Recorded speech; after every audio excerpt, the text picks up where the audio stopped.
Artlist.io.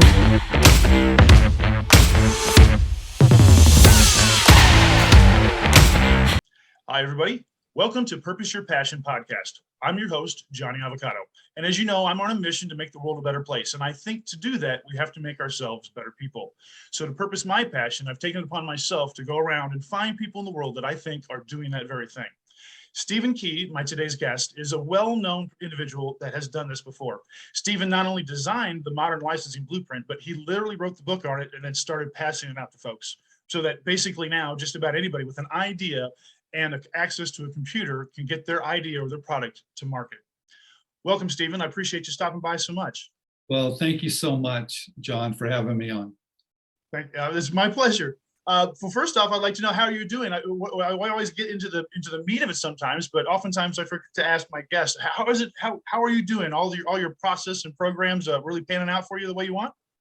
Well, yeah, I think life is pretty good. I live up in Lake Tahoe, and I get to spend my day researching, writing, and helping, and walking my small dog around the neighborhood. And when the weather's great, and it's turning better every day up here in Lake Tahoe. So life is really pretty good, pretty simple, actually. Yeah. You know, I have found, and many people come to me about many things, and happiness is one of them, because I've always got a smile on my face. And they ask me, you know, what the secret to that is. And the truth has always been, the simpler you can make your life, the easier you can make things for you, and the happier you'll be in the end. And you can make your life really complicated if you want, but if you can just make it simple and be happy with the simple things, you'll be much more satisfied. Well, I'm really glad you said that. Quite a few years ago, I took my kids out of school, and I have 3 kids, are a year and a half apart. My wife and I said to my wife, how would you like to just take the kids out and go someplace for a month? And maybe where we just disconnect with the TV and all the kind of distractions. So she said, that's great. And I said, well, and about a week later, I said, why don't we just go for 6 months? And she goes, really? And I said, yeah. So, and then about another week went by, and I said, better yet, why don't we just put the house up for sale and leave? And she said to me, really? And I said, yeah, because my business allows me to kind of do it anywhere. And so we put the house up for sale, packed the kids in the car, and drove away. Man, that's the dream right there. And Well, so when was this? Was this after you'd had the book out? no, this was probably when my kids are in their late 20s, and they were 10, 11, 12.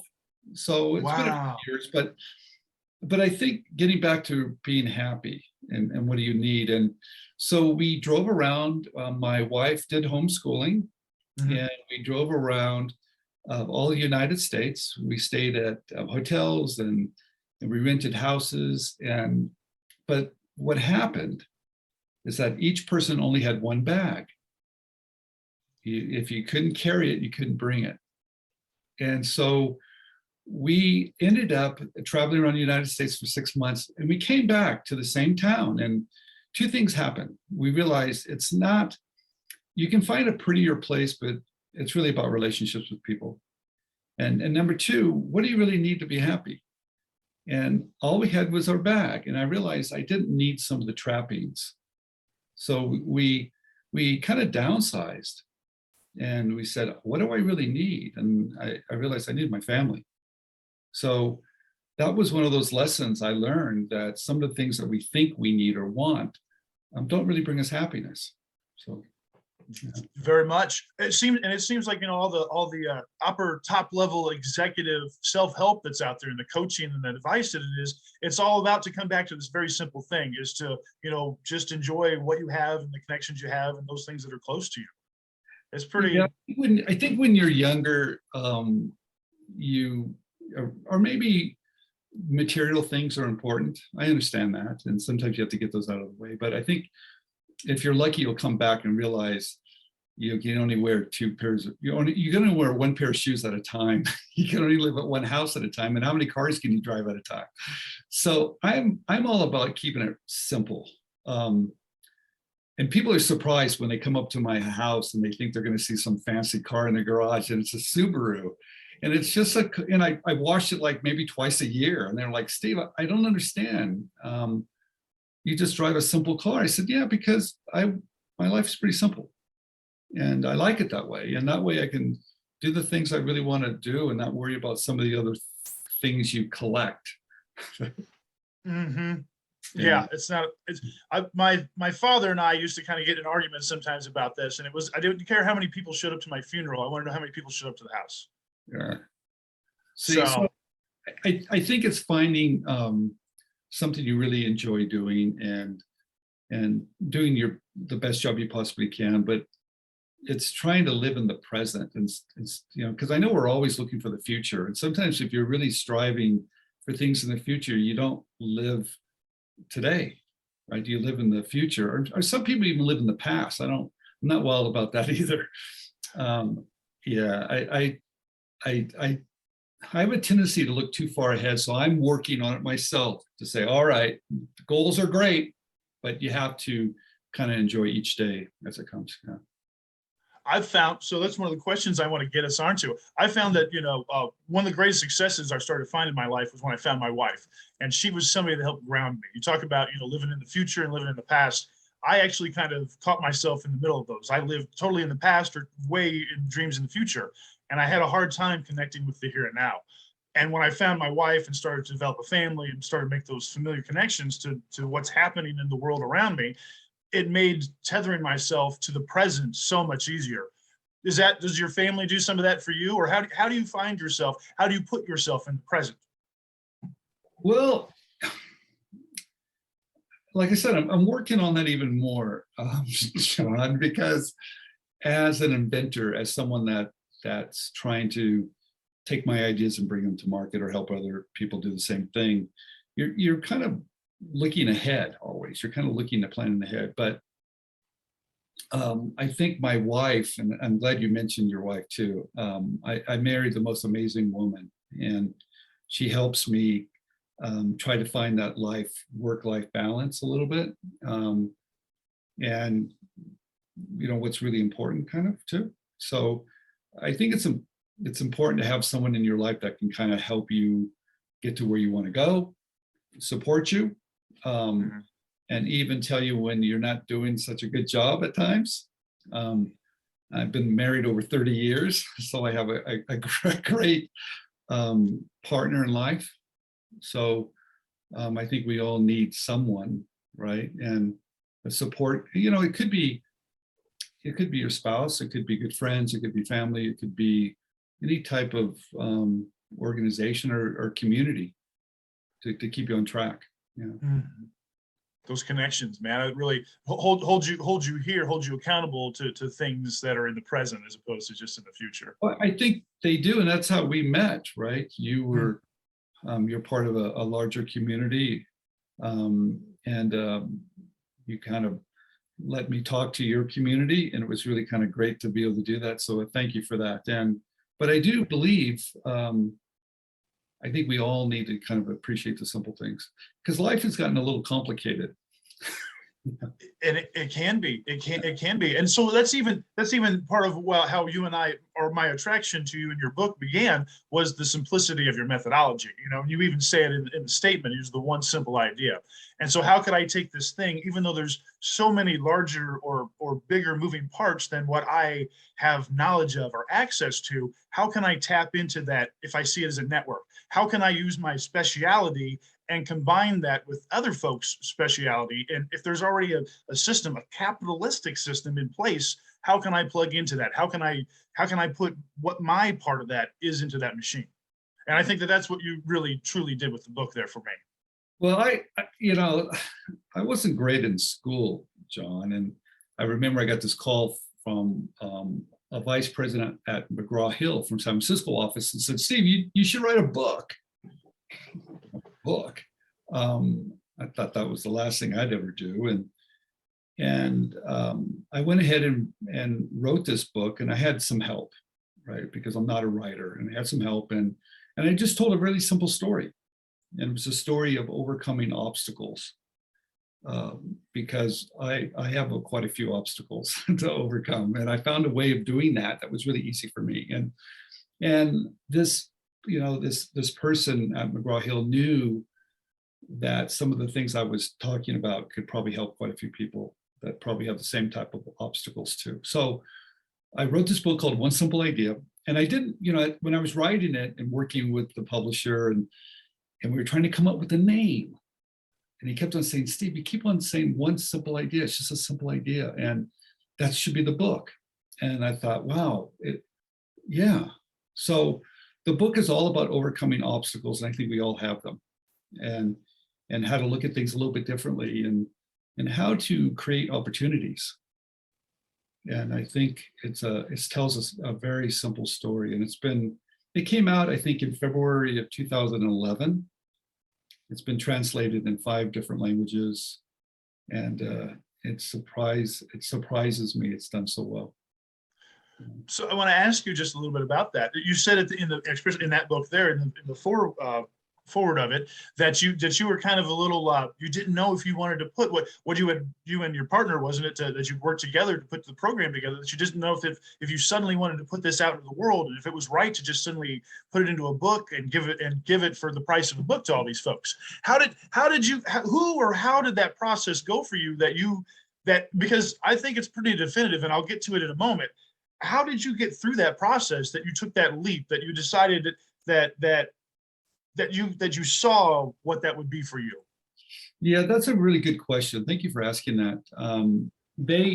McGraw-Hill knew that we had a coaching program, and he knew that whatever we were doing, coaching, that it was working, it was helping people, and that we should write about that coaching process in the book. And I thought so too. I thought, yeah, let's put the information that we're teaching others in this book. And everybody said, not everybody, but my partner and others were like, no, let's don't do that. That's a bad business idea. And so when we wrote the first proposal, I didn't put it in there, and they rejected it, didn't want it. And so I went back to my team. I said, look, we have to deliver what they want. And they were like, well, Steve, you're going to give away everything, that we charge people for and we work so hard for. You're going to give it away in a book. And I said, yeah, we are. So I reached out to a good friend of mine that had followed me when I was doing these coaching sessions in person. His name was Tim Ferriss. And Tim Ferriss ended up writing a very popular book called The 4-Hour Work Week. And he became famous, and he was one of the early students. And I called him and I said, Tim, what should I do about this book? He said, Steve, give it all away. I said, what do you mean? He goes, no, don't cheat. Write it like it's your last book. And he gave me the best advice, because what's happened is we gave everything away. We didn't hold back. And what's happened because of that, I think the readers and our audience have realized that our mission was bigger than our program. It was bigger than our coaching program. It was really trying to help people. And so I'm glad people recognize that, because we didn't cheat our audience. I see that. I mean, that was part of what totally brought me to be so attracted to what you were doing there from the beginning. I'm kind of a process guy, and I kind of see those patterns as they play out before they happen. And I could see, as you guys, because I had seen you on the internet before the book, and then I saw kind of what you were doing, and then I saw the book come out. And it was very interesting to me, because I was watching culture at the time. I was trying to see how the internet influenced culture and how that changed our buying habits and even the words we used. I kind of got crazy deep into it for a while. And I tracked you, not necessarily numerically, but what you were doing for a while. And what I have seen, and what I think everybody else has seen, is that you, by instead of squandering this information, which is what I've always been an advocate for, is to not squander your information, but instead share it. Especially if you're in a position where you're trying to change or create or establish culture where there is none. If you hold this information, you're the only one that's going to have it. If you share it with other folks, you open up not just a door for them, but every door they open for themselves, they open for you. And by growing that knowledge base and that culture of companies willing to take outside invention, and inventors getting their stuff together enough to present it and provide it in a manageable form to a manufacturing or to a licensor to make it be all those puzzles pieces fit together. And I can't commend you enough for being, whether you guys realized what you were doing or not, being part of that crux that really opened up what we like to think of as capitalism to the everyday man. Yeah, the process that the book explains, it takes down the barriers or obstacles that most people have when they have an idea. And I felt like I had obstacles, and I found a way to do it. So I shared those techniques, and it's really, at the time I didn't realize, but we need more people to be sharing their creativity, and we need part of this group that is not having access to be able to do it, and that's women, that's minorities, that's people around the world. So at the time, it was really breaking down barriers, and so what's happened. I didn't imagine the impact it was going to have. In fact, I interviewed someone for my YouTube channel yesterday, and I like that people that have read the book or watched the YouTube contact me. I really like that they do that. And this young man said to me, he had his product, he licensed his product, and I've got it up on the shelf up there. And he said, I licensed this idea because of your book. And what I like, fantastic. He goes, I read it when I was 13 years old in junior high. So I'm going, so he said, no, Steve, and now I'm a professional product developer. I went to college, now I'm licensing toys, all because of the book. Oh man. So what an yeah, and the book, and you see the toys, they're right up there. I've got them on my shelf. But so what was really crazy about it, he said, now I didn't know that was going to happen, right? And then here's another real quick story. Someone reached out to me, a engineer in Cairo, Egypt, and he said, Steve, I read your book, and now my product is selling all around the world, and it's right up there called the Power Lock. He goes, I read your book, and I watch your YouTube channel, and now my product sells around the world. And now here's a person, from Egypt that let, and I got to meet him this year when I was speaking in Cairo, and I met him, and I brought him on stage, and he said, look, so I think, why would I, looking back, I'm sure glad I didn't hold anything back. I think that would have been ridiculous to think that impact, that people are having. So, and I have to tell everybody, a lot of this stuff is by accident. Everybody thinks you have to have this really great plan. Well, there was no plan here, folks. It was just something that I was passionate about, something I really loved, and I had a little bit of faith in going forward when everybody thought it was crazy, including my family, including my friends. But I believed in it. Sometimes you just have to believe in it and believe in yourself when other people don't. And it kind of came full circle for me, right? So I did not do very well in school. In fact, I was at my high school reunion a couple of years ago, and someone said, we're in a group. Someone said, hey, Steve, you write books. And I was pretty quiet in high school. And I said, I didn't say anything. He goes, no, you write books, right? And I said, well, yeah. And someone said, well, that's impossible. And someone said, well, why do you say that? He goes, I was in his English class. So I know this guy. I know this can't be the same guy. There's no way he did that. I found a way, because writing is very difficult for me, and so I found a way of getting that information to somebody, and they write it for me. So there's another obstacle again, right? Yeah, so I'm really a big believer in that you can do just about anything. Yeah. Oh, man, I mean, I thank you. I love to hear that from everybody else, because I know it's to be true. I've seen it in so many others. I've seen it myself again and again. I'm kind of one of those guys that started over and over again, kind of on my own, kind of did it to myself. But I know that you can start over, because I've had to do it again and again. And when other people, I see obstacles that folks, have to surmount, and it's like, man, if you just stand up on your feet for a minute and get a new perspective, you'll see that you can overcome this easier than you think you can. Yeah, I do, a lot of people counted me out, and looking back, they had every reason to too, John, because I wasn't doing very well. But I stayed on path, and I do believe in working hard towards something and just doing it for, you know, a long, just stay with it. And so things kind of worked out. So I never count anybody out. And I think people need to realize you're closer to it than you think. And I see a lot of people, they get a little discouraged, and I'm like, no, you're on the right path here. So I see it. So don't get discouraged by it. Don't listen to anybody. Follow your heart. Find the people that are going to support you. Find your community and keep on going. You're closer than you think, because things could change so fast. Things could change in a heartbeat for somebody.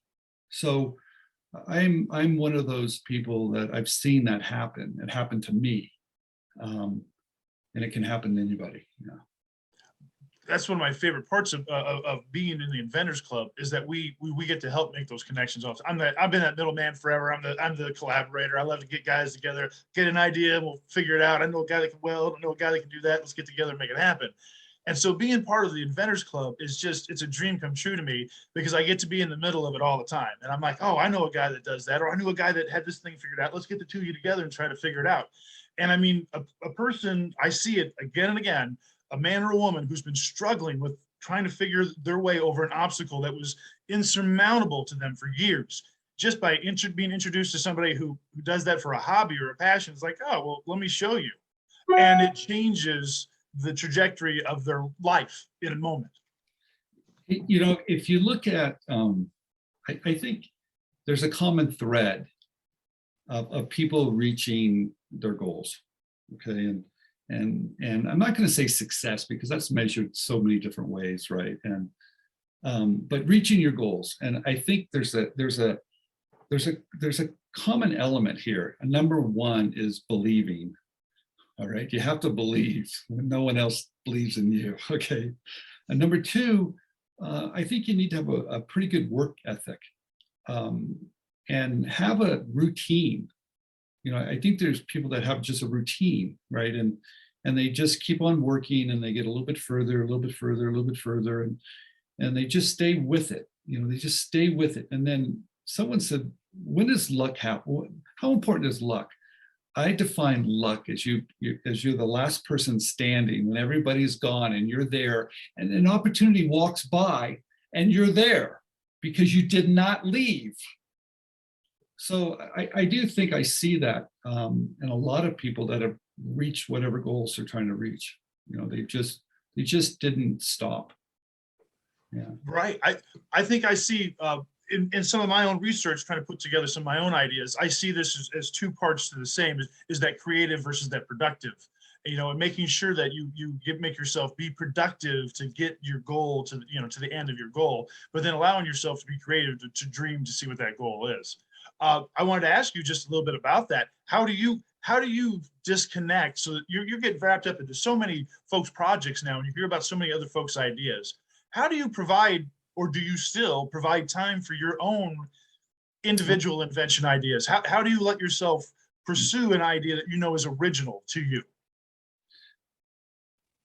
I think I still work on some things of my own. I think you have to. Right? But I think what I do now creatively is overcome obstacles that the community has, you know, or the obstacles the individuals have. And I think that's where my creativity is really focused. Like we have a program where I know that inventors are, you know, they're a little unsure of themselves at times, and sometimes they're imagining things that they shouldn't be, or they're working on things that really don't matter. You know, it doesn't really matter. So we have a program where we bring companies that want to work with inventors or looking for ideas. We bring them in on a Zoom call where our students can meet these decision makers of these companies that want ideas from you. So it's called Bridging the Gap. And that was created. And I kind of look at that as an invention or a product or a service. I mean, that was created out of a need that I saw, that there's a disconnect. Here's a company and here's an inventor, and they just don't connect. So we call it Bridging the Gap. And what's happened is that these inventors now get to meet these decision makers, and you could tell the light just goes on. Like, well, they're just like me. Yeah, and they're telling me what they're looking for. And wow, they really need my ideas. I mean, this light goes on. So it's not what they think it is. And by doing that, we see success. So those type of programs I'm really excited about. So I think that's kind of where my creativity is going. Another program we're launching now is I want to bring more people together that have skills that I don't have. I want to be the connector. So I find people that have great skills in another area and bring them on to whoever, my audience, my people that know me, and say, all right, this could possibly help you. And we call them master classes, which is a really popular name. But I want to bring more people from all these different areas to go, hey, these people could probably help you. It's not my area, but I can be the connector and say, look, you go to this class, learn as much as you can. So now I think the content I'm trying to provide, my own content, I want to bring other people's content in. So it's just not mine. It's a lot of people's content, because what I realized, you never stop learning, and you're never going to know it all. So why not just make a big party and bring everybody together? Right, that's where we get more done. I think that's a good time. I do too. So let me take us back to the end of the book for one more thing here. At the end of it, because this is kind of where we're getting to, we're what you started to talk about. At the end of the edition of the book that you sent me, thank you very much for my signed copy. I appreciate it. You had made mention of had you had to do it all over again, that you may have chosen to be what you would call this product scout. Is this a little bit? What is it? What do you see as a product scout, and how would somebody go about becoming one? Well, I realized that's really a good question. After being in this space for so long, I don't think it has to be your own idea. See, I think a lot of inventors think that it has to be my idea, and I don't think it has to. I think you can be part of a team. I think you can find another idea but know the process. I'm involved in a product now called Fishbone.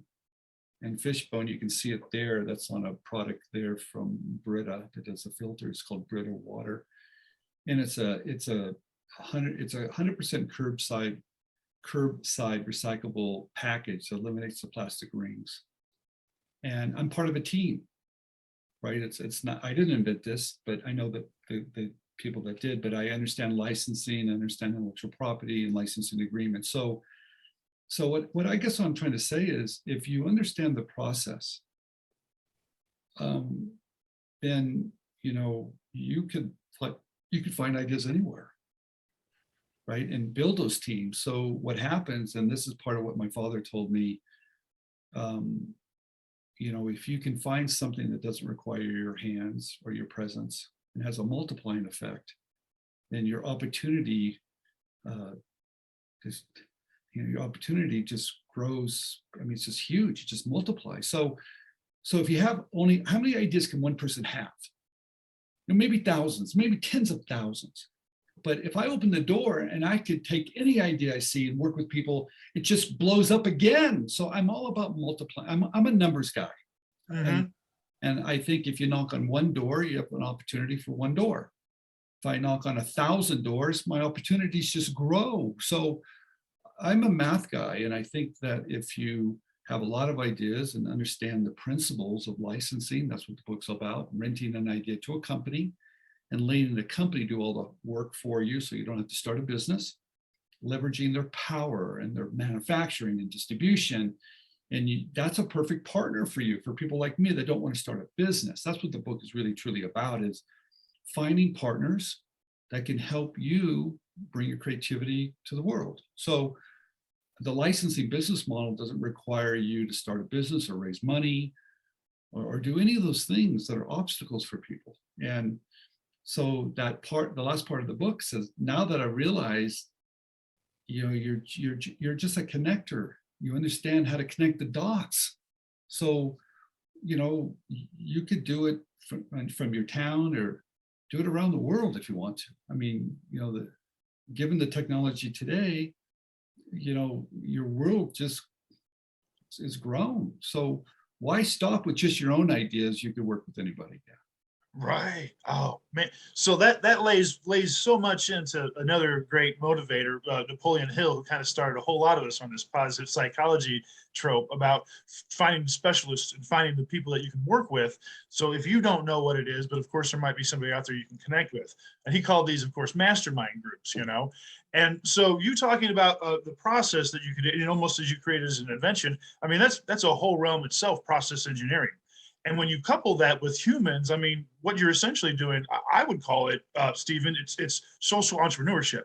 You're helping folks engineer the methodologies and the processes for us to communicate at the capital level, at the financial level, at the manufacturing level, at this ideology level. How can I, without turning it into cash, how can I use my idea as capital on its own, so that I don't lose the power or the investment of that idea?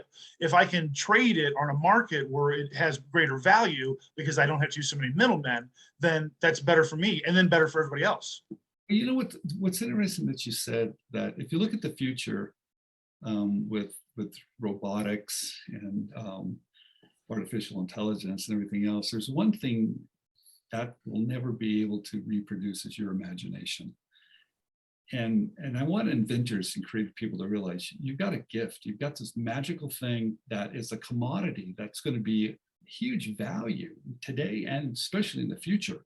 So if you can understand how to harness that creativity, how to help companies that need that creativity, you can, you're in a really interesting position to be in.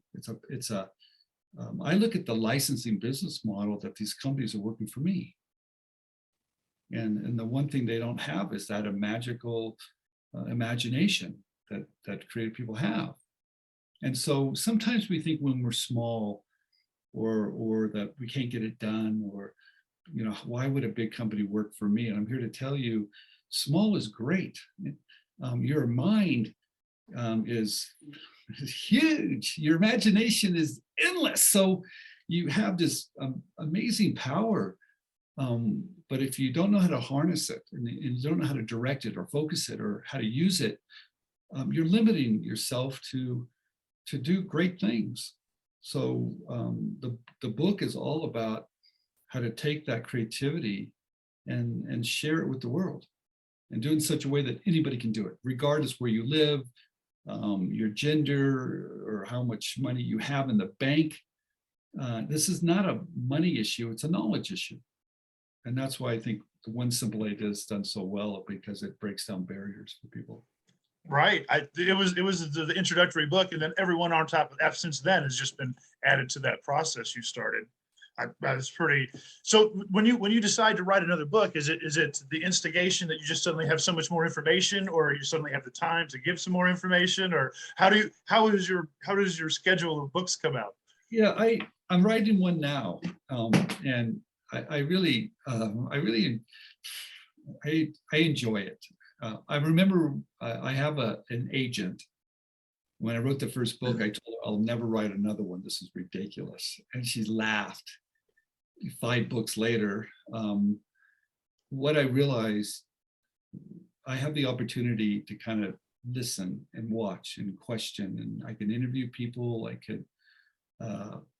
I have a company called Inventors where I get to see what's happening at the ground level. So, because people are always surprised why I call them. They say, you're busy. Why are you calling me? I want to know what's going on. I need a front row seat, because things are changing so rapidly. And if you're not current, your information's old. So you have to be really, really current. And I've got a book called One Big Idea.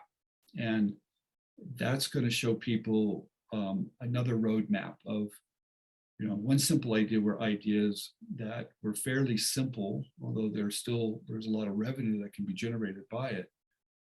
But big ideas, when you're working with mega companies, and how do you do that using the same principles?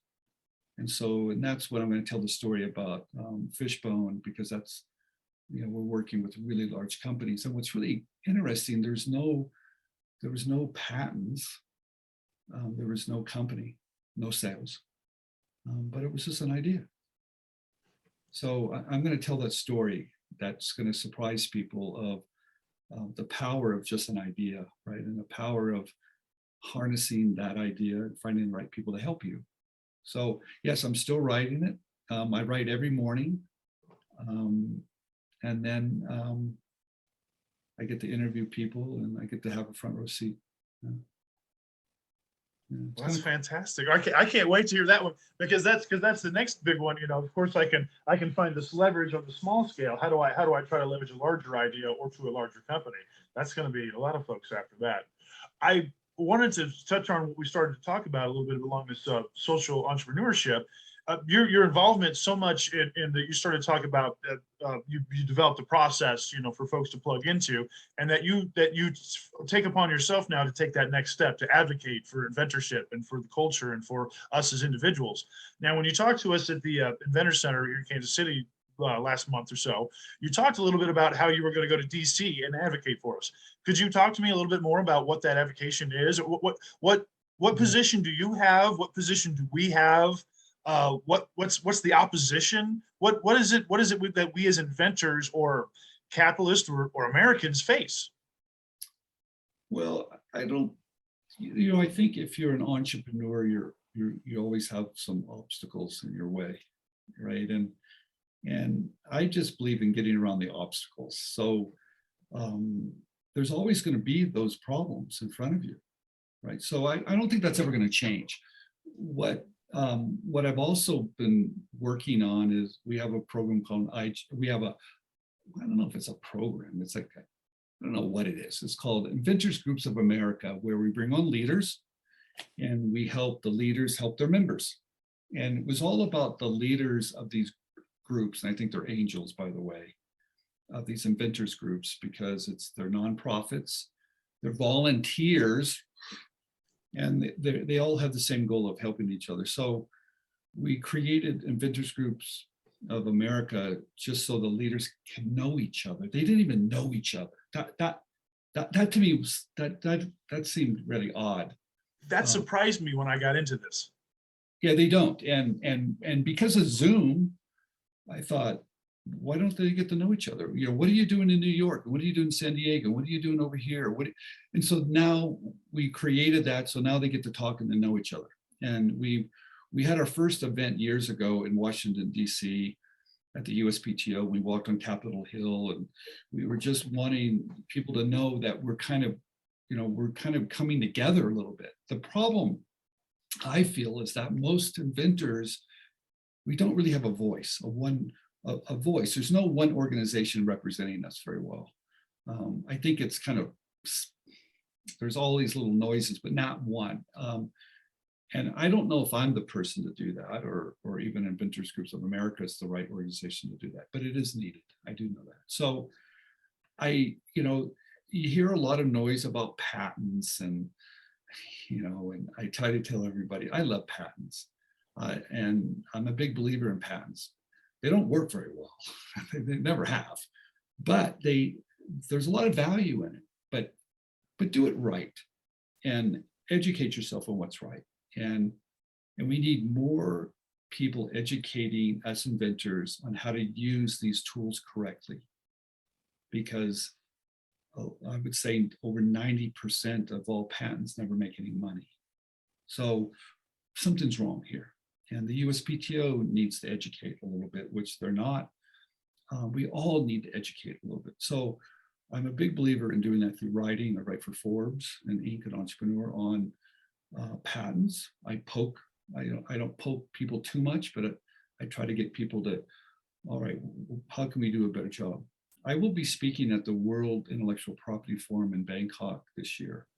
And that's where lawyers around the world come together at the largest gathering of intellectual property professionals. And I'm probably, I would say, I don't know if I'm the only non-lawyer there, but they've invited me because of the practical experience I've had being an inventor, how to really use the tools, not from a legal perspective, but really just from a business perspective, how to be smart with them and how to be a smart inventor. So I don't think there's never going to be a day when things are perfect. And you shouldn't wait for things to be perfect, because that's not going to happen. I think you dive in and you educate yourself. I think you join your local inventors group, like the great one that you have in Kansas City. No matter where you live, there's probably one close by. Join, read as much as you can on the topic, educate yourself, and start slow and dive in. But I don't see problems. I just think you just work around the problems, because they're always going to be there. Yeah. Exactly. That's my own avocation right there. Everybody can see the problems. It's finding a way around them. That's the part where that's where we're inventive. That's what we do as inventors. I mean, it's like we solve problems. So, okay, so, maybe you have to do things a little differently. I look at, from what I've done as an inventor, is how do you make a living doing this? And so I think that's a very different perspective, and it's a practical one. It's not one that's on a, sometimes we have an idea, we're so in love with it, we can't see beyond the idea. And sometimes we make mistakes where it's very costly. Maybe we won't do it again. So I think that if you take it slow and follow people that have had some success, I'm a big believer. My father told me, whatever you want to do in life, find someone that's doing it. First step, find someone that's doing it and learn from them. Okay, so, all right, so whatever you want to do in life, find someone that's doing it. There's kind of a roadmap that's started. So if it's a book, or if it's someone you can reach out to on LinkedIn, or maybe an inventors group, whatever it is, find someone that's doing it, and make sure they're pretty good at it, okay? And make sure they probably have had some successes and failures too. Mm-hmm. And learn as much as you can. Yeah. Well, perfect. Well, I was going to ask you what we could do if we were as passionate as you and I are about this, but that's a pretty inclusive list right there, going out there and getting it done. I advocate for the 3-step process of dream, plan, do. And if you follow your passion, I think you can make anything happen. Yeah, my mentor, Steve Askin, I met in my early 20s. And he gave me some great advice, and I still talk to him even today. So I do believe you find people that share your same goals and mission, and keep those relationships going, and then help each other. It's pretty simple. Yeah. Can I ask you, speaking of helping each other, you advocate, I want to give you an opportunity. You advocated, you'd spoken a little bit at our Inventor Center, but we didn't have much chance to get into it much. I'd like to give you an opportunity. You talk about diversity and what you're trying to do to make an inclusive environment or culture for folks of other ilk than what you normally see. And I want to ask a little bit about this, because much of my own studies is about the alternate perspective. And much of why I think society works the way it does is because we've allowed ourselves to become specialists. That allows each of us to have a very unique perspective. And when we bring those perspectives together as a collective, we can answer problems we never could on our own. And I think that between environment, circumstance, and our upbringing, we all have a very unique perspective. And to bring inclusivity into any problem-solving situation, I think is a necessity. So now I know that you're doing a little bit in that realm, or you're starting to. Are there particular programs that you would like to call out or make mention of? Is there anything that you're working on now that we could talk about? Yeah, that's a very interesting topic. My life changed a couple of years ago when someone asked for me to volunteer. And that's a really interesting thing when you volunteer, when you step outside your world and help someone in another world, right? And I didn't know what it meant. And I asked my wife and my daughter, this program was going to be for a year. And it was a big commitment. And I said, why would I do that? It has nothing to do with my business. And they said, you should do this. And I did. And I realized it had everything to do with me and my business and my family and community. It was for the community. That was a life-changing situation for me, because they taught me a little bit about words like diversity and inclusion, And I got to meet people that were inventors, but they weren't doing it for money. They worked for corporations. They were doing it for humanity. And I was like, wow. I mean, I saw this whole nother world, and these were amazing, dedicated individuals. We had a lot in common, but a lot, they were in a different world. So it opened my eyes to seek out people that are doing things differently.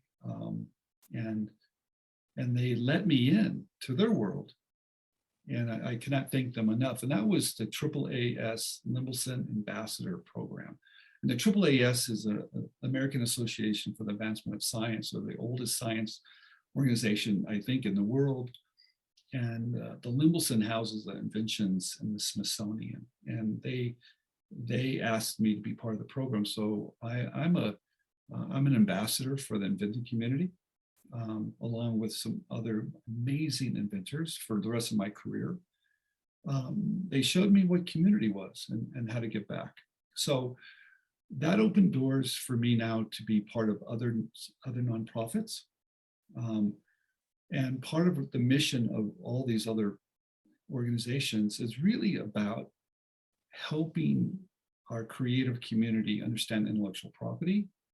But bigger than that is how to take down the barriers to include more people. There was an article that was written called The Lost Edisons. And that article basically said that, there's a very small percent of women inventors, a very small percentage of minority inventors. And that if we could somehow increase those numbers, the innovation in our country would explode. They showed the numbers about the impact it would make if that community could come together. And what happened was this community of all these other people cannot join the world of innovation because of barriers. It's usually financial. It could be where you live. It could be your education. But the biggest barrier was that you had to start a business, and it took money. So that light went on. It was like, well, this licensing business model tears that apart. And I seen it. You don't need any of that stuff. So now I'm involved in the USPTO Office of Education K-12 to help kids in high school. US IP Alliance is another organization where we're trying to help colleges understand intellectual property, to educate more people about that at all different age levels. I'm also part of CIPU, which is another organization. And I also work with other governments on educating on our next generation of inventors and some of the tools. So it all started, with just doing something I love to do, to helping others, now to be part of other programs.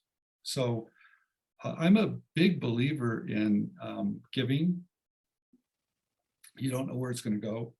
And I think that they've given me an opportunity now to kind of help even more people, right? So, someone asked me the other day, when are you going to retire? I said, yeah, that's a really funny question. I said, I learned, when I was in my early 20s, that creative people never stop. And I really loved that, because I thought, if you're creative, there's no 7 days a week.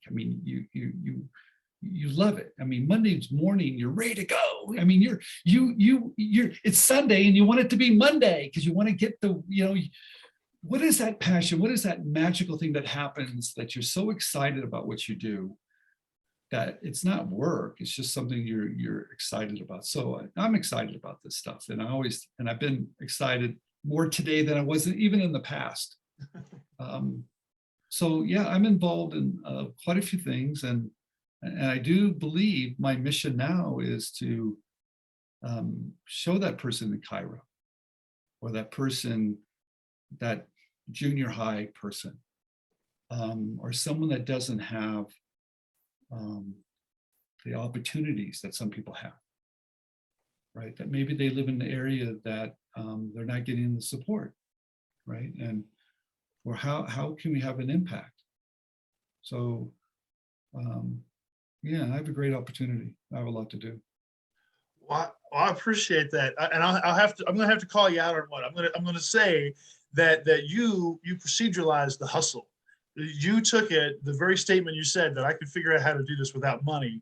I think that of all the things that you've given to the world, maybe that might be one of them.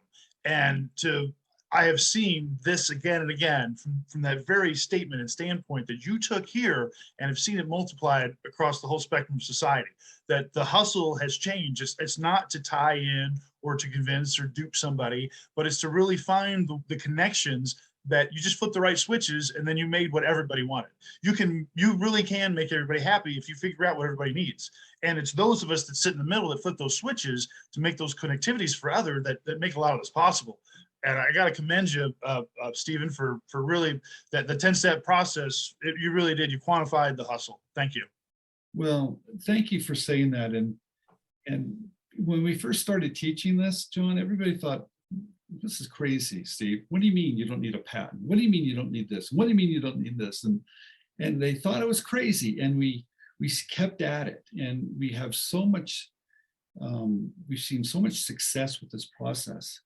So it's not really what you say is what you do. So we keep on shining the light on others, and we show them that you can do it. And if they've used this process, we keep on putting it out there for people to see. And those doors are just opening. And that's why I'll fight for anybody, right? Because if they follow this process and it works, it's going to help the next guy and the next guy and the next guy. So it's something that's really amazing to see it work. And like I said yesterday, interviewing that young man that picked up my book at 13, and then his ideas or his products are right there, and he goes, you have my products? I said, of course I do. Heck yeah. Because I said that's what I wanted to happen. That's what I was after. Yeah. And it worked. And I said, and I asked him, I said, I want to be able to reach back out to you when we start to help more kids in high school. And I want you to come back and I want you to share your story, right? And he said he would, and I know he will. That's right. Fantastic. Yeah. That's fantastic. I got to tell you a little kinship here. I didn't help a guy get his product to market, but that very same passion. I had to learn the hustle as a kid when I was young, because I wanted information. I was starved for it. I had to get it out of these old men that kept it hidden and held it folded in their engineering handbook for 20 years. That got passed down to them. I had to figure out how to get it out of these guys. And I was fortunate enough that I came along just as technology was changing, and I was in on computers. And so I was able to go to these old guys on the shop and I go, hey man, you teach me how to machine and I'll show you how to do this on a computer. And I started trading with these guys. And I'll tell you, of all the things and of all the people that I have ever helped in my life, aside from teaching babies not how to drown and old people not to be scared of water any longer, teaching these guys how to take themselves and all their years of knowledge and get off that greasy ass floor and go sit on the computer chair for the rest of their life into the retirement. I'd say that's probably some of the proudest stuff I've ever done. Yeah, when you see someone change, or you empower somebody, well, is there a bigger gift? I don't think there is. And I get to share, and everybody else, here's the other thing too. When someone accomplishes something, I get to share in it. It's like I did it too. So I keep on winning. So it doesn't have to be my idea. It could be anybody's idea. So it's just kind of fun to see. And I never imagined that that would really work out this way. It didn't. Well, fantastic, Stephen. Well, I could talk to you all day, but I'm going to say, I think we're going to leave it there. You and I both love to empower other folks. I can't thank you enough for leading the way for so many of us, making it simple for us and making us recognize that there's value, in all of this, no matter where we plug into this equation. So I think that had a whole lot to do with helping develop and create a culture, is that you didn't just define a spot for yourself. You helped all of us recognize where there could be a place for each of us. And you've continued to advocate for that and helping folks get their ideas out there. Thank you so much, Stephen. I'm JohnE.Avocado with Purpose Your Passion, and we were here with Stephen Key, giving us some fantastic insight into how he started making it all happen. Thank you so much, guys. Thank you, John.